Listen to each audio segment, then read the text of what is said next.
Урматтуу депутаттар, танапсыз убакыт аяктады. Кыргыз парламентинин ишине терс баа берилип, алардын тез арада тарап кетишин талап кылган жарандардын катары күн сайын калыңдап жатканын коомдук талдоочулар кулак кагыш кылышат. Буга себеп катары баягы эле элдин жашоосун жакшырта турган багыттагы жарытарлык жумуштардын аткарылбай жаткандыгы менен негизделет. Кайсыл карапайым тургундан сураба, парламент таркасын, саны кыскарсын деген пикирлер үстөмдүк кылууда. Саны көп өзү негизи. Бир 50-60 болсо болот го бизге. Az эле мамлекет өзүнүн 6 миллион адамга жетишет го деп ойлойм да. 120 көп деп ойлойм. Бардыгы отурушуп эле законду билген да бар, билбеген да бар. Бизнесмендердин баары бар болгон да ал жерге. Ал эмне иш кылды? Иш кылбай эле жеп ичип жатат да. Кыргызстандын баары чет мамлекетке чыгып кетти. Эгерде биздин депутаттар жакшы болсо, дөнөкөй куралы, өкмөткө айтып куралы, завод фабрика чакан ишканаларды куюп, элдерди чакырышка баары талалып кетти. Bir 50 bolsa normal da ötөгө туура эмес да. Өзү кичике мамлекет болсо начар. Элдин кызыкчылыгын ойлобой калышты го булар. Өздөрүнө эле кызыкчылыгын ойлоп анан сөзүндө эле айтып коюп атышат, ошону аткарыша албай атат да. Эми эл үчүн жакшы болуп кетмек, таркалып кетсе. Депутаттарсыз эле жашай берет элек. Жекече оюм, депутаттардын Кыргызстанга кереги деле жок. Президент башкара кылып коюш керек да. Канааттандырыларлык. Таркаш керек, bir 60 da болса болот. Сан азайтыш керек эми, 120 депутат болбойт эми. 60-70 депутат болсо болот эле. Себеби ал жерде иштебей эле отурган депутаттар дагы бар да. Иштери вообще начар бар жок.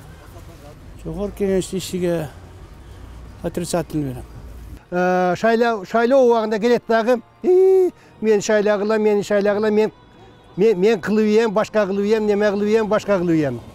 Жок, шайлагандай болду.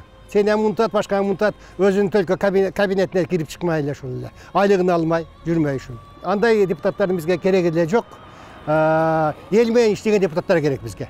Жогорку кеңештин эл арасындагы беделинин ушундай деңгээлге келишинде анын курамынын таасири чоң болгону айтылат. Мыйзам чыгаруучу орган дейилгени менен мандат ээлеринин көпчүлүгүнүн бул милдетти аткарууга жөн гана чамасы жетпейт. Анткени парламентте билим жана илим ээлеринен көрө тойкана, чайкана, кыскасы бизнес ээлери чогулуп калган. Советтик модель аябай күчтүү модель болгон.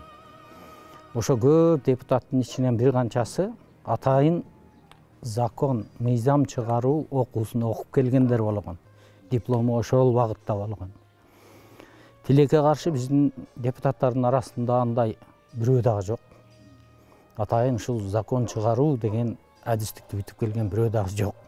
Өлкөнүн экономикалык абалын эске алганда азыркы учурда парламентти таркатып, анан кайра шайлоо өткөрүү үчүн ашыкча чыгым кылуунун өзү туура эмес көрүлөт. Андан көрө кийинки жылда өтүүчү шайлоого чейин эл журт бир чечимге келип, бир пикирге биригип туура тандоо кылышы керек. Эң негизгиси добуш сатуу илдетинен арылуу зарыл.